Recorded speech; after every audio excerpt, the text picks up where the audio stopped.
नमस्कार। आज हम कक्षा 9 की पुस्तक कृतिका के पाठ माटी वाली का अध्ययन करेंगे, जिसके लेखक विद्यासागर नोटियाल जी हैं। इस पाठ में उन्होंने विस्थापन की समस्या को उठाया है। माटी वाली बहुत परिश्रमी और विनम्र स्वभाव की थी। उसके घर में उसके अलावा उसका बूढ़ा बीमार पति था। वह मिट्टी बेचने का कार्य किया करती थी। वह प्रतिदिन माटी खान से मिट्टी खोद कर लाती थी और टिहरी शहर के सभी घरों में मिट्टी पहुंचाया करती थी। वो वहां पर मिट्टी बेचने का कार्य किया करती थी। टिहरी शहर में प्रत्येक घर के लोग उसे जानते थे, क्योंकि वह अकेली थी जो मिट्टी बेचने का कार्य किया करती थी कि वह शहर के लोगों को लाल मिट्टी लीपने के लिए ला कर देती थी।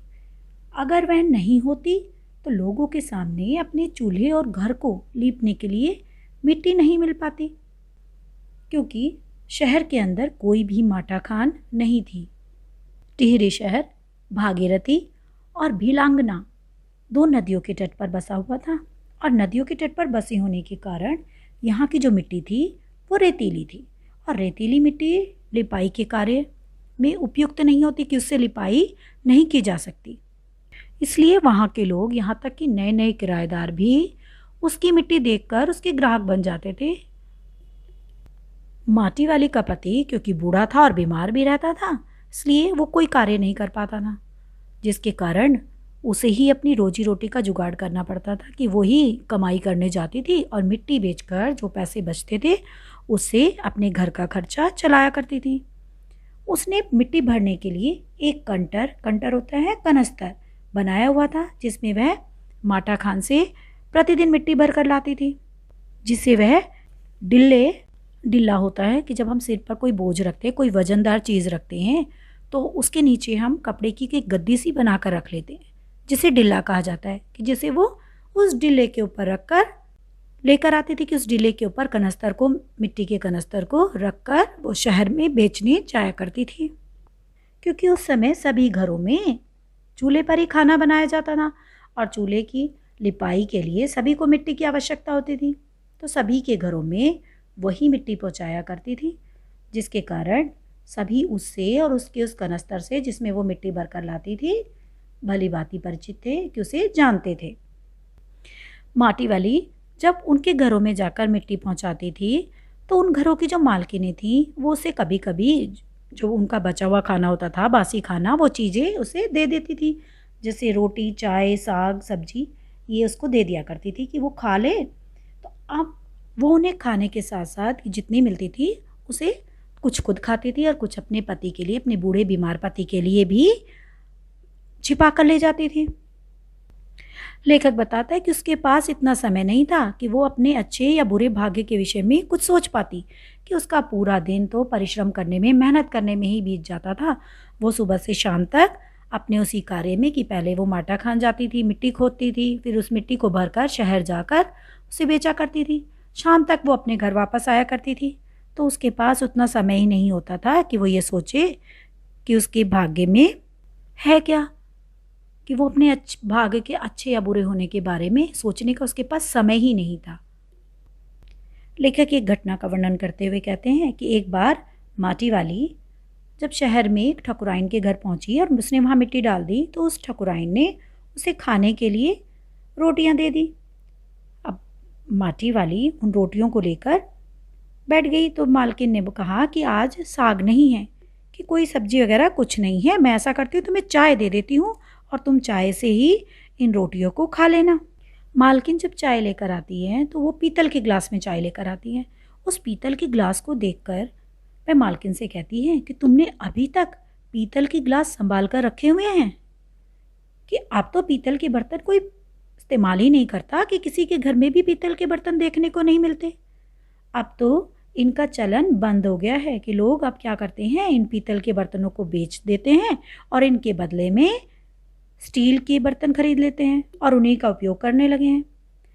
मालकिन जब उसे कहती है कि ये मेरे पुरखों की चीज़ें हैं और मुझे अपने पुरखों की चीज़ से मोह है, और इसलिए मैंने ये बर्तन नहीं बेचे, कि कोई मुझे कितना भी इनकी कीमत दे दे तब भी मैं अपने पुरखों की, अपने पूर्वजों की इस याद को नहीं बेचूंगी।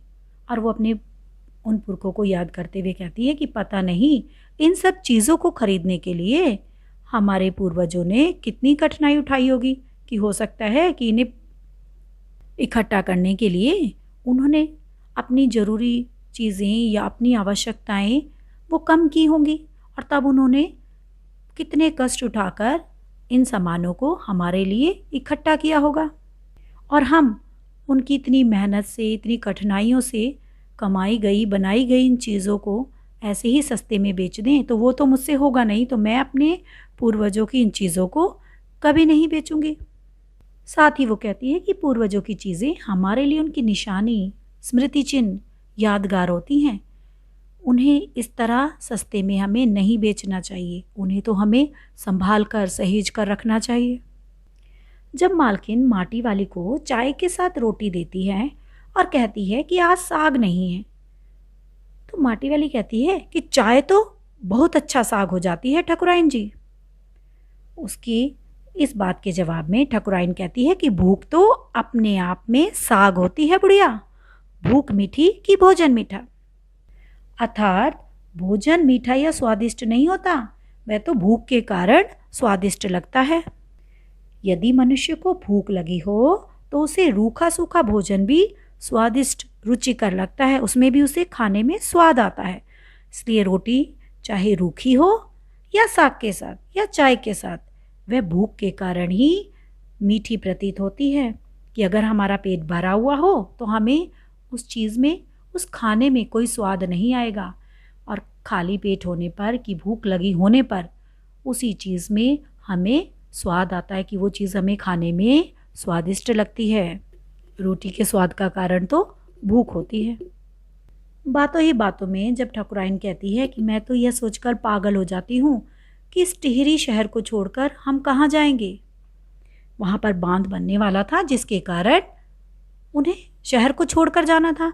तो वो कहती है कि भाई अब पता नहीं क्या होगा, मैं तो ये सोचकर पागल हो जाती हूँ कि मैं अपने इस पूर्वजों की धरोहर को नहीं छोड़ना चाहती। तो अब मैं सोचकर परेशान हो जाती हूँ कि अब इसे छोड़कर हम कहाँ जाएंगे। तो माटी वाली भी चिंतित और उदास स्वर में कहती है, ठकुराइन जी, जो जमीन जायदादों के मालिक हैं वे तो कहीं ना कहीं ठिकाने पर जाएंगे ही, पर मैं सोचती हूँ मेरा क्या होगा, मेरी तरफ देखने वाला भी कोई नहीं। अर्थात कि जिनके पास धन दौलत है, जिनके पास ज़मीन है, उन्हें तो कहीं ना कहीं ज़मीन मिल जाएगी, वो तो अपना बंदोबस्त कहीं ना कहीं कर लेंगे, कि उनको तो कहीं ना कहीं रहने का, खाने पीने का ठिकाना मिल भी जाएगा। लेकिन मैं तो ये सोचती हूँ मेरा क्या होगा, कि मेरे तो कोई भी नहीं है, कि कोई मेरी रक्षा करने वाला नहीं है, कोई ऐसा नहीं है जो मुझे सहारा दे।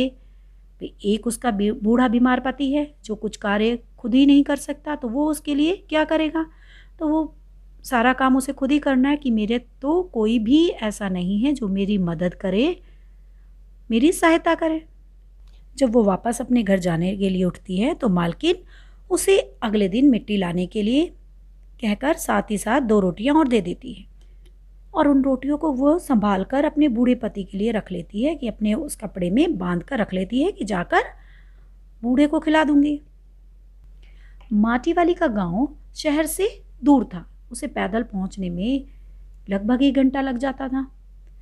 और वो घर जाते हुए रास्ते में सोचती चलती है कि आज तो रोटियां मुझे मिल गई हैं, तो मैं अब जो पैसे मुझे मिले हैं इनसे मैं पाव भर प्याज खरीद लूँगी और उनको तलकर आज बूढ़े को खाने के लिए रोटी दूंगी। कि उसको आज रूखी सूखी रोटी नहीं दूंगी, उसको तो आज मैं प्याज भी बना कर दूंगी, और वो मेरा इंतज़ार कर रहा होगा। उसी के बारे में सोचती हुई जब वो जा रही होती है, साथ ही साथ वो अपनी दिनचर्या के बारे में, कि उसकी तो रोज़ की ये दिनचर्या है कि मिट्टी खोदना, माटी खान से मिट्टी खोदने के बाद लोगों के घरों तक पहुंचाना, और उसके वापस आने में उसे रात हो जाती है।